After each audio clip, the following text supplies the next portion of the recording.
स्वदेशी कांग्रेस की मेरठ के अंदर जब से ये पार्टी बनी है लगभग 1 वर्ष होने जा रहा है। पहली पत्रकार वार्ता आप लोगों के साथ में करने जा रहा हूं। यह पार्टी भारतीय स्वदेशी कांग्रेस भारत देश के अंदर स्वदेशी स्वराष्ट्र की स्थापना करने के लिए बनी है। यह भारत देश के अंदर प्रत्येक गांव के अंतिम व्यक्ति को आर्थिक दृष्टि से सशक्तिकरण प्रदान करते हुए रोजगार मुहैया कराने के लिए बनी है।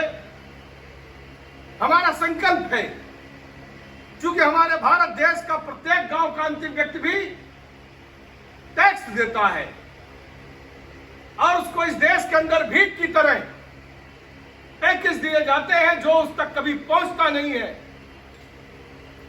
हमारे देश में 80 लाख करोड़ तक के पैकेज दिए गए, लेकिन हमारा भारत देश आर्थिक दृष्टि से अभी तक मजबूत नहीं हो पाया। हमारे देश में 80 करोड़ लोगों को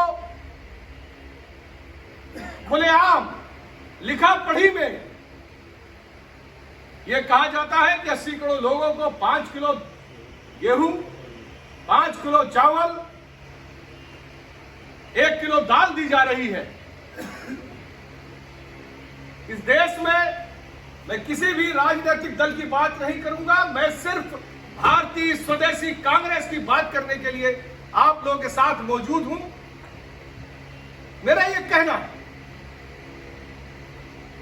कि भारत देश के अंदर गुड गवर्नेंस कब लगेगी। आज देश में हमारा चाहे व्यापारी भाई हो, चाहे हमारा किसान भाई हो, चाहे हमारा युवा हो, चाहे हमारा वकील हो, चाहे हमारे फौज के लोग हो, चाहे हमारी बहनें हो, सबके लिए वो चीजें तय की जा रही हैं जैसे पहले विदेशी कांग्रेस तय करती थी, आज काले अंग्रेज तय कर रहे हैं। यह पार्टी भारतीय स्वदेशी कांग्रेस देश के अंदर शुद्ध देशी स्वदेशी पार्टी है। यह भारतीय स्वदेशी कांग्रेस इस देश के अंदर किसी भी व्यक्तिवादी व्यक्ति की सरकार बनने के लिए नहीं बनाई गई है। इस पार्टी में कोई भी कार्यकर्ता पद्धति नहीं है। यह पार्टी में सभी साझीदार हैं।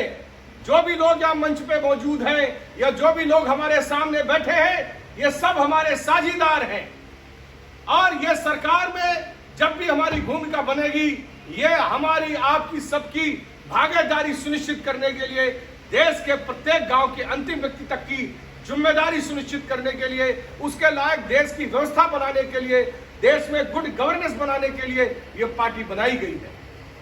अभी सड़क पे निकल जाओ, कभी 10,000 का चालान बेवजह, कभी 5,000 का चालान। व्यापारियों में तो जीएसटी के माध्यम से, देश के लोगों पे इनकम टैक्स के माध्यम से तमाम प्रकार का शोषण और चालान होते हैं। अरे सड़क पर जब निकल जाते हैं और गड्ढे में कोई गिर करके मर जाता है, मेरे देश की जनता, मेरा देश का मेरा भाई, मेरा अपना, वो किस पे चालान लगाएगा? वो किस विभाग पर चालान लगाएगा? देश जनता के रहने लायक बनाना है। देश हमारे आपके रहने लायक बनाना है। बीच में तो मेरे पत्रकार भाइयों के लिए भी, जिन्होंने उनको डीएबीपी के नाम पे आपने उनको भी टैक्स के दायरे में ले लिया था, वकीलों को भी टैक्स के दायरे में लेने की कोशिश की जाती है, किसानों को भी टैक्स के दायरे में लेने का षड्यंत्र हो रहा है। व्यापारी तो शोषित हो ही रहा है। आपने स्कूलों की फीस कम नहीं होने दी कोरोना काल में। मानवता, इंसानियत के प्रति सोच नहीं उठाई। ये जितने भी होटल, गेस्ट हाउस मालिक हैं इस देश के, उनको भी कोई मुआवजा नहीं दिया, उनको भी बिजली का बिल माफ नहीं किया कि आपने पानी का बिल माफ कर दिया हो। रोजगार कैसे डेवलप होगा? मेरे युवा साथी चाहते हैं कि इस देश के अंदर रोजगार हो। मेरे युवा साथियों को आप रोजगार नहीं दे पा रही सरकारें। मैं किसी पार्टी का नाम नहीं लूंगा, लेकिन ये भारतीय स्वदेशी कांग्रेस आज से 2 चीजें शुरू करने जा रही है देश के युवाओं के लिए। हम अखिल भारतीय व्यापार महासभा के अंतर्गत स्वदेशी स्वरोजगार केंद्र खोलने जा रहे हैं पूरे भारतवर्ष में, और भारतीय स्वदेशी कांग्रेस देश के अंतिम व्यक्ति तक की सभी प्रकार की समस्याओं को दूर करने के लिए स्वदेशी समाधान केंद्र खोलने जा रही है। और ये कम से कम हम 1 लाख खोलेंगे, 1 लाख केंद्र पूरे भारतवर्ष में खोलेंगे। और 2024 में भारतीय स्वदेशी कांग्रेस की सरकार बनेगी, ये हमारा संकल्प है। बोलो, हमारा संकल्प है। और इस बार के उत्तर प्रदेश चुनाव में भारतीय स्वदेशी कांग्रेस अपनी दम पे सभी 403 विधानसभा सीटें लड़ेगी, जीतेगी, सरकार बनाने के लिए लड़ेगी। जीत और हार प्रकृति तय करती है और देश की जनता तय करेगी। इस बार गफलत में नहीं आएगी देश की जनता। और मैं ये कहना चाहता हूं कि एक बार सभी लोग साथ आइए और भारतीय स्वदेशी कांग्रेस की सरकार बनाइए। हमारे प्रत्याशियों को हम लोग अगले अब आज चिंतन करेंगे कि मेरठ में किसको चुनाव लड़ाएं। हमने कुछ नाम तय किए हैं, कुछ इंटरव्यू साक्षात्कार हम लोगों ने लिए हैं। आज हमारे यहां पर उपस्थित हमारे प्रदेश महासचिव मेरे साथ में नरेश अग्रवाल जी साथ में है।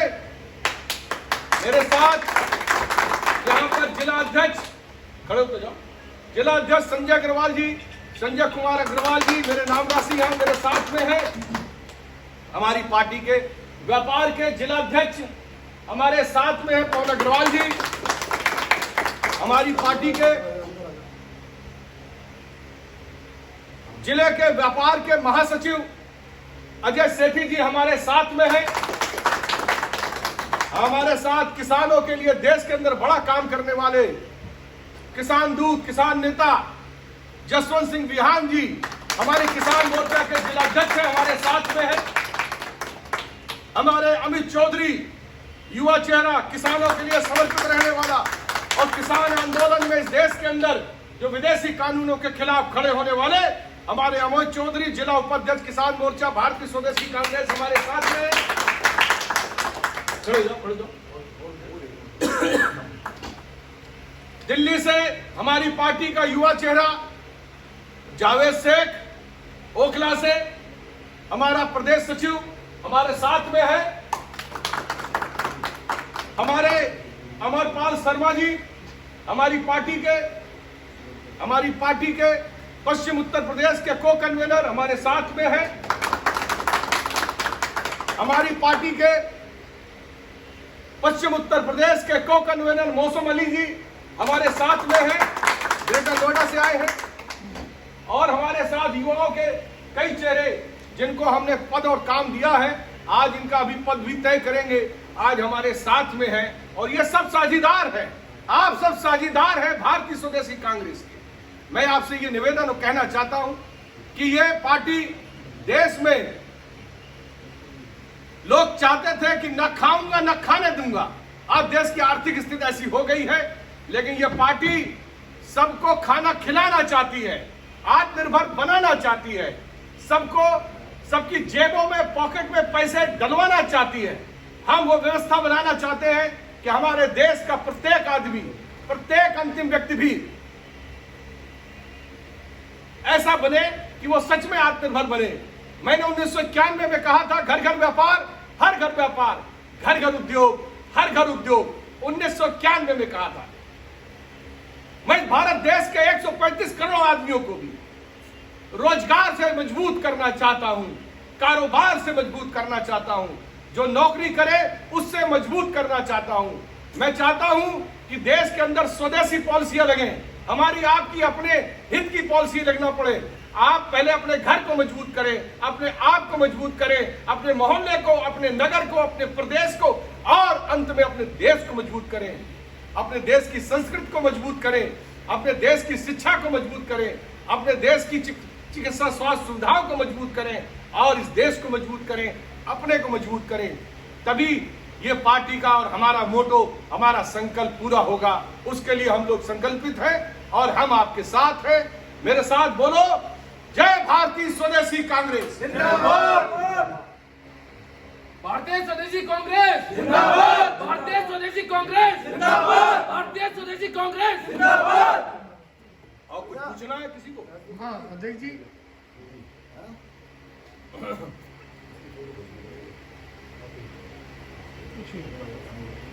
आप कर दो, आप ही कर दो, आप जिला दर्ज कर दिए बहुत। अध्यक्ष जी हाँ चुनाव लड़ने जा रहे हैं आप, जी, तीन मुख्य मुद्दे आपके क्या रहेंगे उसमें? हमारा मुख्य मुद्दा, हम घर घर व्यापार, घर घर नौकरी, घर घर रोजगार मुहैया कराएंगे। सरकार का दायित्व होगा, ये दे दो ना इनको, सड़क, बिजली, पानी, ये तो सरकार का कर्म धर्म है। लेकिन सभी का, चूंकि सब टैक्स देते हैं, तो सबका मौलिक अधिकार है कि सबको चिकित्सा स्वास्थ्य सुविधाएं समानता के आधार पे, और सबको जीरो लेवल से हायर लेवल तक उच्च शिक्षा समानता के आधार पे मिले। तो ये तीन चीजें, रोजगार या नौकरी और सभी को चिकित्सा स्वास्थ्य सुविधाएं और सभी को शिक्षा व्यवस्था, मेरी सरकार भारतीय स्वदेशी कांग्रेस की बनेगी, हमारी आपकी सरकार बनेगी, तो ये तीनों चीजें हम देंगे। जिस दिन सरकार बनेगी उसके 72 घंटे से देना शुरू करेंगे, ये हमारा संकल्प है। पिछले 3 दिन से सत्ताधारी सरकार ध्रुवीकरण पर उतर आई है और ऐसा लग रहा है कि ये ध्रुवीकरण पे अगला चुनाव होगा, उसका सामना कैसे करेंगे आप? हम स्वदेशी स्वरोजगार केंद्र में प्रशिक्षण शिविर शुरू करा रहे हैं, स्वदेशी समाधान केंद्र में प्रशिक्षण शिविर शुरू करा रहे हैं, और हम ये कहना चाहते हैं कि यह देश हिंदू, मुसलमान, सिख, ईसाई, जो भी भारत देश में पैदा हुआ है, राष्ट्रवादी होगा और देशभक्त होगा, उसी का ये देश है। जो यहाँ पैदा हुआ उसका देश है, कोई बंटवारा नहीं कर सकता इस देश में।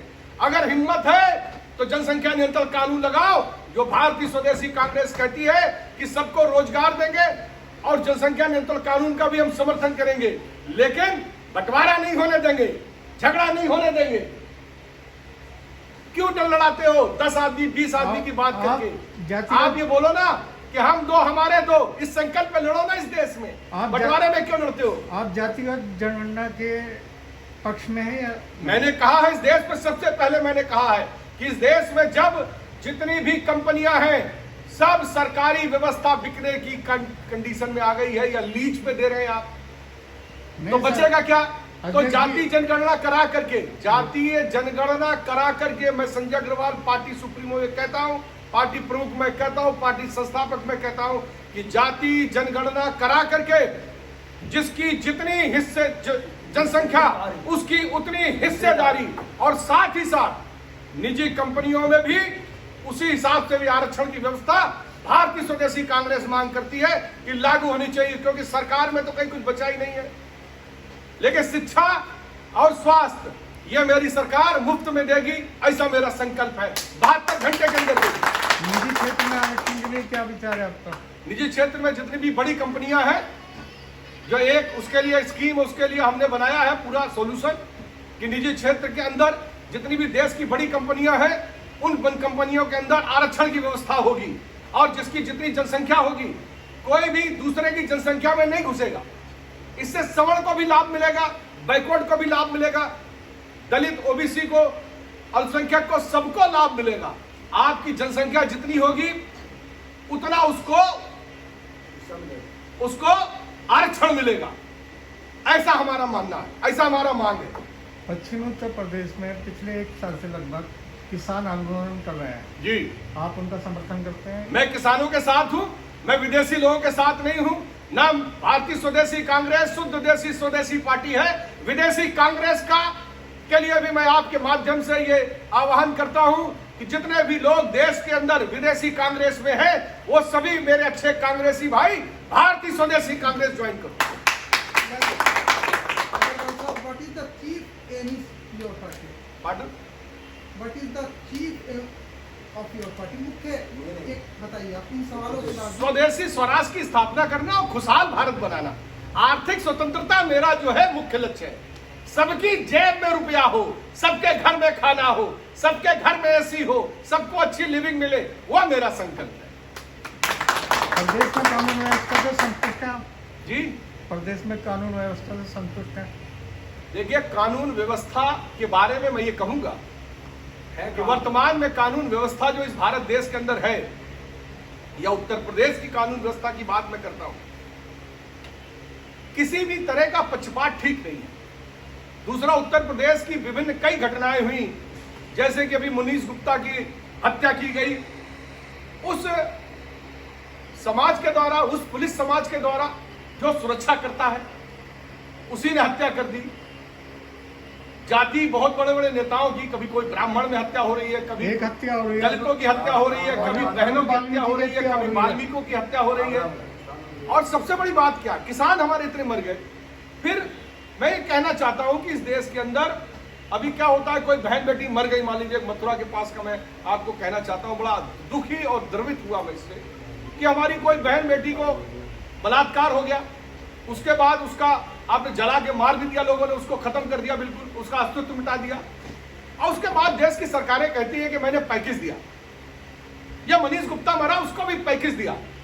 अरे पैकेज के लिए थोड़ी ना आदमी जिंदा रहता है। मुआवजा जो है कोई किसी को नहीं चाहिए, जान बचाओ। जो पैसा तुम पैकेज में लगाते हो वो अपनी व्यवस्था को ठीक करने में लगाओ। सड़क पे चले जाओ, सड़क पे आदमी मर जाता है, सड़क पर आदमी गड्ढे में कूद करके गाड़ी मर जाती है, गाड़ी खराब हो जाती है, आदमी मर जाता है। वो किस पे क्लेम करें? आप सरकार है, आप भगवान हो गए, आपने टैक्स लगा दिया, जुर्माना लगा दिया, जेल भेज दिया, लेकिन सरकार की गलती से जनता का जो नुकसान होता है, उसकी जान माल का जो नुकसान होता है, वो किस पे जुर्माना लगाएगी, वो किस पे टैक्स लगाएगी, वो किसको जेल भेजेगी? जनता के हिसाब से देश में रहने लायक व्यवस्था बनाना संजय अग्रवाल का संकल्प है, ना कि सरकार के हिसाब से जनता रहेगी। सरकार के हिसाब से जनता रहे, उसके लिए आपको देश को जनता के हिसाब से बनाना पड़ेगा, अवेयरनेस प्रोग्राम चलाने पड़ेंगे। डायलॉग से कुछ नहीं होता है। आपने किसी का कोई डायलॉग अच्छा उठाया, मैंने कहा आत्मनिर्भर भारत, तो मैंने कहा 135 करोड़ आदमी को रोजगार कराओ, घर घर व्यापार कराओ, घर घर व्यापार, हर घर व्यापार, घर घर उद्योग कराओ तो रोजगार आ जाएगा। आपने कहा 80 करोड़ आदमी को दालचीनी बांटेंगे तो रोजगार हो जाएगा, ऐसे नहीं होगा।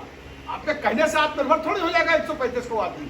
80 करोड़ आदमी को आप ही कहते हैं इस देश के अंदर कि 80 करोड़ आदमी गरीब है, तो उसको ये दे रहा हूं, उसको गेहूं दे रहा हूं, उसको चावल दे रहा हूं। और मैं आप लोगों को हाथ जोड़ करके पत्रकार भाइयों से कहना चाहता हूं, मेरे सभी साथियों से मैं कहना चाहता हूं कि मेरे भैया अभी जागो। 80 करोड़ गरीब बना अभी देश के अंदर, 20 करोड़ बन गया तो क्या होगा? व्यवस्था पे ध्यान दो, गुड गवर्नेंस पे ध्यान दो, भ्रष्टाचार छोड़ दो। मैं सबको यह कहना चाहता हूं कि रुपया लेकर के रैलियों में जाना बंद कर दो। अभी सारी लगभग पार्टियां, मैं नाम नहीं लूंगा, लेकिन रुपया लेकर के लोगों को, पब्लिक को बुलाती है। तो आप अपनी खुद की नियत ठीक करो। देश की जनता को अपनी नियत ठीक करनी पड़ेगी। जब आपकी नियत ठीक होगी तो सामने से ईमानदारी आएगी। सरकार को भ्रष्ट मत बनाओ, विधायक को भ्रष्ट मत बनाओ, लोकसभा कैंडिडेट जीतने वाले को भ्रष्ट मत बनाओ। खुद खाओ, सबको खिलाओ, लेकिन भ्रष्टाचार में 1 रुपया मत दो। भीड़ बुलाने के लिए 1 रुपया मत दो। इस देश के अंदर अगर ईमानदारी चाहिए तो हमको अपनी नियत पे काम करना पड़ेगा। खुद भ्रष्ट सरकारें ईमानदार कैसे दोगे?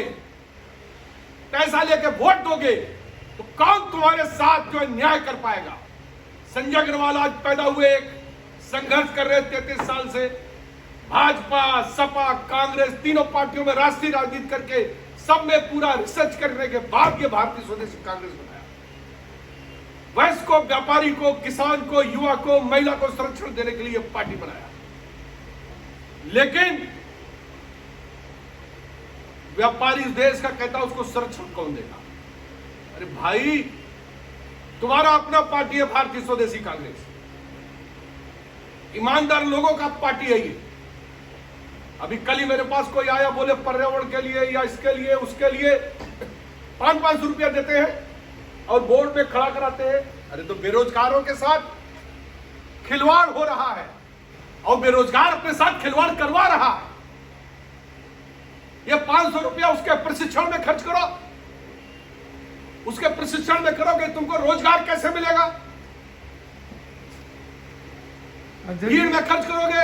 अध्यक्ष जी, इस वक्त जो जमलत मुद्दे हैं जी, गन्ना है, गन्ना मूल्य, MSP, महंगाई, पेट्रोल, गैस, रोजगार, धर्मांतरण और सबसे लास्ट में जिस पर चुनाव होगा CAA। जी,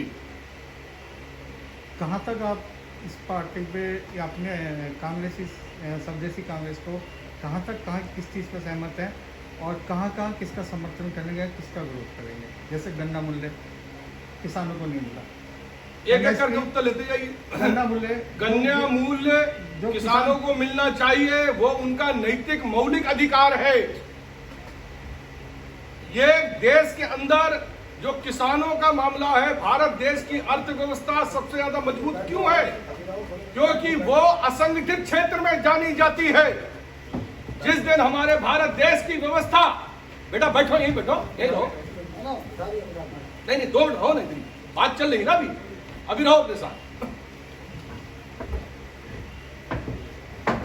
जिस दिन देश की व्यवस्था संगठित क्षेत्र में चली जाएगी, जो नई पॉलिसी जा रही है, तो आपके हाथ में भी कुछ बचेगा नहीं, देश के किसान के हाथ में भी कुछ नहीं बचेगा। संगठित क्षेत्र से देश के किसानों को नुकसान है, असंगठित क्षेत्र से देश के किसानों का लाभ है। आप अभी अपने जमीन के मालिक हैं, जब आप कॉर्पोरेट के चक्कर में फंस जाएंगे तो आप उसके मालिक नहीं रहेंगे, कॉर्पोरेट से आप झगड़ा नहीं कर पाएंगे। किसान अपनी जमीन का मालिक रहेगा तो मजबूत रहेगा। किसान नेताओं के फेर में मत आइए। किसान नेता जाते हैं बीजेपी के या वर्तमान सरकारों के, लोग उनको SP, IG, DIG के बगल में बैठा के भाषण करा रहे हैं। तो ये क्या खेल है? और कोई पार्टी का नेता जाता उसको लाठी मार के भगा देते हैं। इसका मतलब वही आदमी आगे बढ़ रहा है जो सरकार के साथ काम कर रहा है, जो सरकार के साथ नहीं देश के लिए काम कर रहा है, उस पर संकट आ जाता है। तो आप मेरा इशारा समझ रहे हैं, मैं क्या कहना चाहता हूं, आप खुली तरह समझ रहे हैं। MSP कानून बनना चाहिए। हाँ बिल्कुल बनना चाहिए, MSP बनना चाहिए, लागू होना चाहिए। MSP लागू होनी चाहिए। गैस और पेट्रोल के दाम और गैस के दाम और डीजल के दाम तत्काल प्रभाव से, इस पर जितने भी टैक्स है सारे खत्म कर देने चाहिए, कम से कम 3 वर्ष के लिए। आप गैस कंपनियों को, पेट्रोल कंपनियों को, डीजल कंपनियों को मजबूत कर रहे हैं। वो पैसा विदेशों में जा रहा है क्योंकि उनके ऊपर विदेशी कंपनियों का निवेश है, वो उनके इक्विटी पार्टनर है, उन्होंने उनकी मेजर इक्विटी खरीद रखी है। अपने देश के लिए काम करिए। धर्मांतरण कोई किसी का कर ही नहीं सकता अगर हम अपनी नियत शुद्ध रखेंगे। हम आर्थिक दृष्टि से मजबूत बनेंगे तो हमको कोई लालच खरीद नहीं सकती। तो देश में सबसे पहले आर्थिक मजबूती पे ध्यान देने की आवश्यकता है। लोगों की जेब में रुपए होंगे तो उनको कोई खरीद नहीं सकता। बेईमानी से बचने के लिए अपने आप में काम करिए। मैं सभी से कहता हूं, युवाओं को, किसानों को, महिलाओं को, सबको, इस देश के लोगों को अपने आप में काम करिए, अपने को मजबूत करने में काम करिए। अगर आप खुद मजबूत होंगे तो भ्रष्टाचार कैसा, और जो कभी भी कहीं भी भ्रष्टाचार करे उसको एक्सपोज करिए। मेरे पार्टी के सब लोगों से मैं कहता हूं कि जहां जो समस्या देखिए लाइव हो जाइए, उस समस्या को उठाइए। देश में गुड गवर्नेंस चाहिए, देश में रहने लायक व्यवस्था चाहिए, तो आपको खुद काम करना पड़ेगा। पहले आप खुद जागोगे तो देश जागेगा, और आप सोओगे तो अपने परिवार का, अपना खुद का और अपने देश का नुकसान कर रहे हो।